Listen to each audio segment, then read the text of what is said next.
Cheers!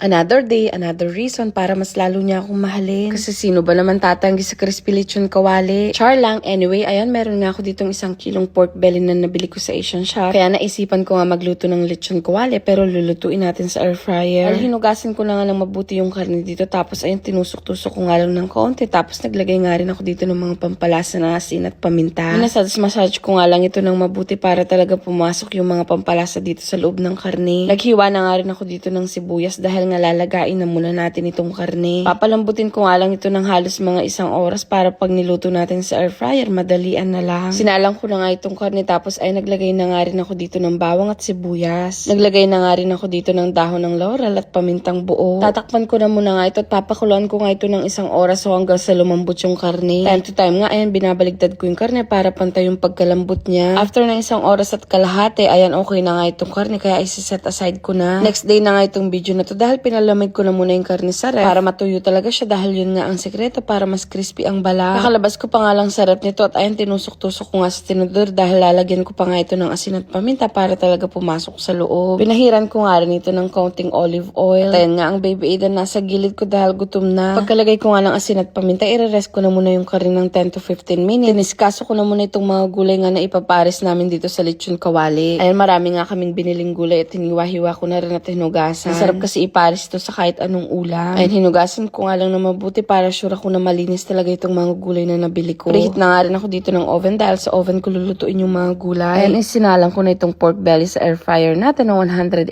degree for 25 minutes muna. At ayun, nire-ready ko na nga rin dito yung mga gulay at nilagyan ko na nga ng pampalasa na cajun powder at olive oil. Sakto nga, ayun, tapos na ma-preheat ang oven kaya inilagay ko na itong unang salang ng mga gulay. Lulutuin ko nga lang to ng 180 degree to 1 hour and a half. Gutom na nga ang baby Aiden ko kaya ayan, pinakain ko na nga siya ng carbonara penne. Hindi na rin kasi niya mahihintay yung niluluto ko at sigurado ko mamaya kakain pa rin yan kasama namin ni baby at magpapasubo. After 25 minutes nga sa air fryer, ayan, chinek ko na nga itong pork belly. Isasalang ko ulit ito para mas lalong maging crispy yung balat sa 200 degree, 15 to 30 minutes. At fast forward na natin kaagad, ayan, after 30 minutes nga, check na natin ulit.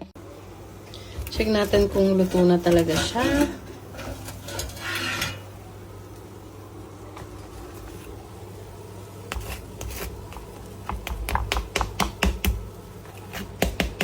So, ayan guys, it's already cooked. I also made here sauce, vinegar with shallot and chili. Here we have mang tomas, grilled mixed vegetable from the oven. Uy. Screen is crispy. It's crispy. Okay. Let's try the skin together.